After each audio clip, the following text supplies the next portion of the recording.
प्रियजन और राधे राधे, जय श्री कृष्णा। मैं हूं चाणक्य राज भारद्वाज और आप देख रहे हैं राशि ज्योतिष दर्पण मन का सुख जीवन का मासिक और राशिफल अप्रैल सन 2024 की श्रृंखला में आज जिस राशि को हमने शामिल किया है वह है कन्या राशि। कन्या राशि के जातकों के विषय में विस्तार से चर्चा करेंगे प्रियजनों। अप्रैल 2024 माह की व्यापार के विषय में जानेंगे, आपके रिश्तों के विषय में जानेंगे, प्रेम संबंधों के विषय में जानेंगे, विवाह संतान के विषय में जानेंगे और भी बहुत कुछ विस्तार से चर्चा करेंगे हम। तो प्रियजनों मेरे साथ बने रहिएगा आप अंत तक, क्योंकि वीडियो के अंत में मैं कुछ प्रभावशाली उपाय भी बताने जा रहा हूं जिनके माध्यम से ग्रहों की अशुभता से बचा भी जा सकता है। तो चलिए प्रियजनों शुरू करते हैं, देर नहीं करते और हमेशा की तरह शुरू हम करेंगे गुरु से। गुरु आपके अष्टम भाव में विराजमान है। अष्टम भाव से आयु का विचार करते हैं, मृत्यु का भाव है, ऑकल्ट साइंस का भी भाव है, गूढ़ विद्या, गूढ़ रहस्य, तंत्र मंत्र यहां से देखते हैं। अचानक से घटित हो जाने वाली घटनाओं को भी यहां से देखा जाता है। परिवर्तन का भाव है अष्टम भाव। अष्टम भाव में अंधेरा है और अष्टम भाव में ऑक्सीजन भी नहीं है। गुरु का यहां पर विराजमान होना शुभ माना जाएगा, क्योंकि गुरु अपने आप में ही एक ऑक्सीजन है। जिस जगह ऑक्सीजन ना हो, यदि उस जगह ऑक्सीजन आ जाए तो पॉजिटिविटी आ जाती है और सकारात्मकता का प्रभाव वहां पर बढ़ जाता है।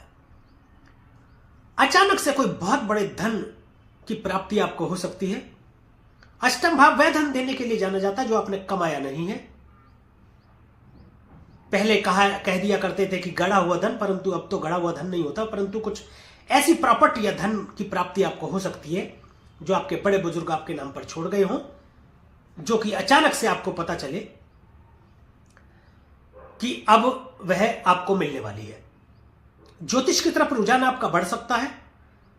तंत्र मंत्र गूढ़ विद्या के रहस्य जानने की रुचि आप में आ सकती है। हो सकता है आप पहले से ज्योतिष पढ़ रहे हो या ज्योतिष कर भी रहे हो, तो आप एक अच्छे ज्योतिषी भी बन सकते हैं इस दौरान। गुरु की पहली जो पंचम दृष्टि है वह आपके 12वें भाव में जाएगी। व्यय का भाव 12वां भाव सैया सुख का भाव है। जेल इत्यादि का विचार भी यहां से करते हैं। 12वें भाव में दृष्टि डालकर विदेशों से व्यापार को जोड़कर लाभ प्राप्ति के योग बनाते हैं, विवाह के योग भी बनाते हैं और संतान प्राप्ति के भी योग बनाते हैं। सप्तम दृष्टि से द्वितीय भाव को देखेंगे। धन का भाव है, कुटुंब का भाव है। कुटुंब में बढ़ोतरी के संकेत मिलते हैं।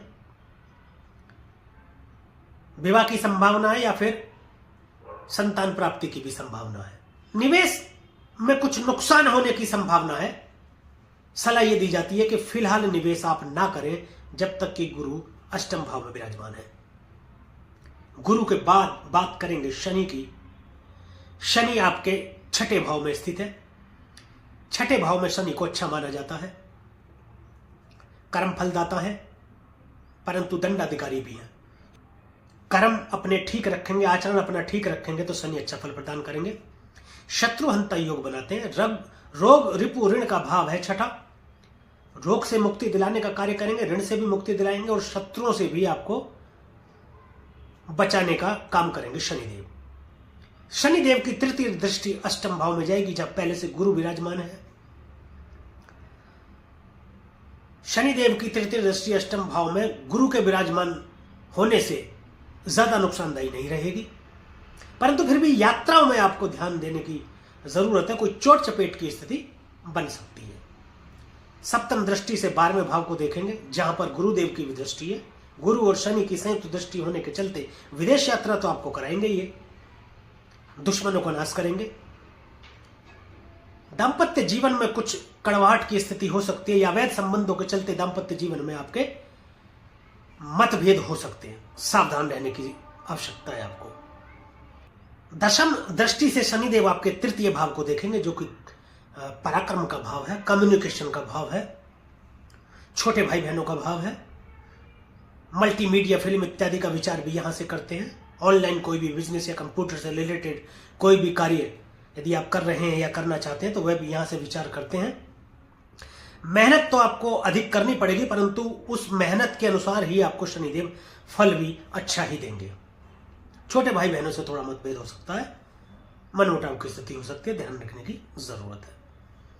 अब बात कर लेते हैं परिजनों राहु की। राहु आपके सप्तम भाव में विराजमान है।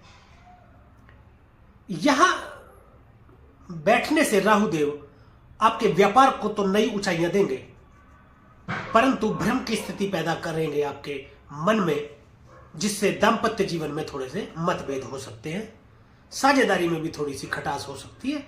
उससे यदि आप सावधान रहेंगे तो स्थिति ज्यादा बिगड़ेगी नहीं। राहु की पंचम दृष्टि लाभ भाव में जाएगी। लाभ वह लाभ या इनकम वह इनकम जो आप कमाते हैं। समाज में मान प्रतिष्ठा में भी बढ़ोतरी होगी। व्यापार में लाभ देंगे आपको, व्यापार में लाभ प्राप्ति के योग बनाते हैं।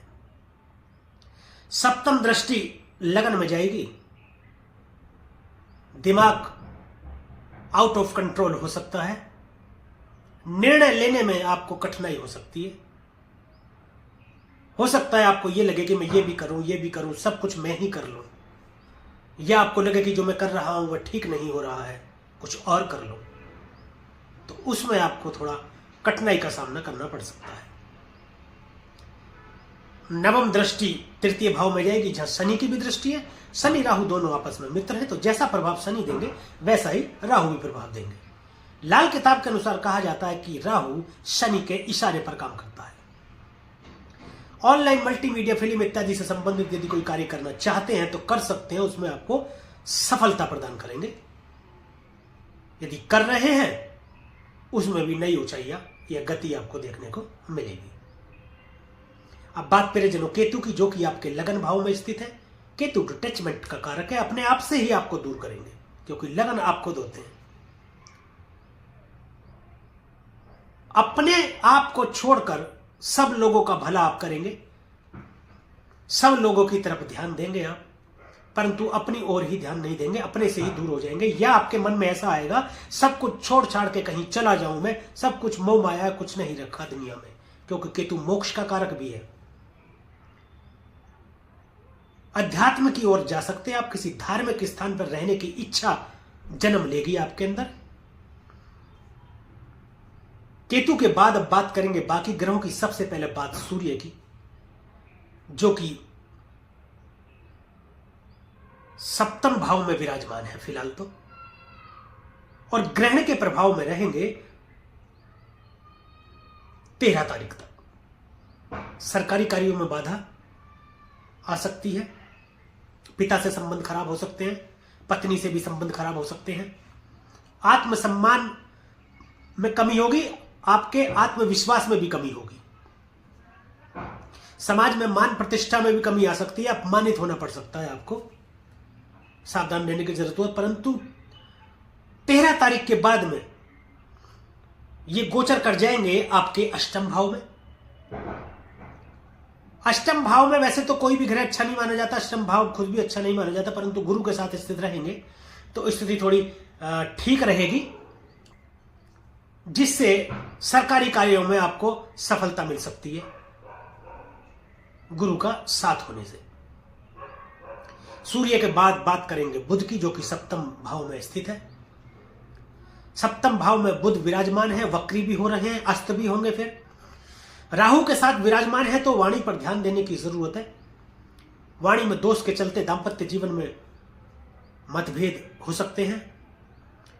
किसी पेपर वगैरह पर सिग्नेचर करते हुए, विशेषकर चेक या प्रॉपर्टी के पेपर इत्यादि पर साइन करते वक्त, हस्ताक्षर करते वक्त आपको अधिक सावधानी रहने की जरूरत है, अन्यथा आपको कष्ट का सामना करना पड़ सकता है। बुध के बाद अब बात करेंगे शुक्र की। शुक्र भी आपके सप्तम भाव में स्थित है, तो राहु भी यहां पर मौजूद है। राहु और शुक्र के मेल से अवैध संबंध जन्म लेता है।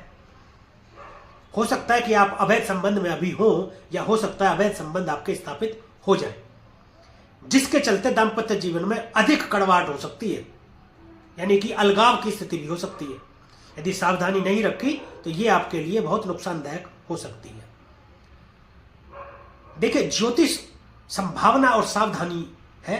यदि संभावना और सावधानी आपको पता चले तो सावधानी रखकर ग्रहों की अशुभता से काफी हद तक बचा भी जा सकता है। शुक्र के बाद बात अब मंगल की। मंगल आपके छठे भाव में स्थित है। यूं तो कहा जाता है कि शनि के साथ हो मंगल तो होगा दंगल ही दंगल, परंतु छठे भाव में दोनों ही अत्यधिक शुभ फल प्रदान करते हैं।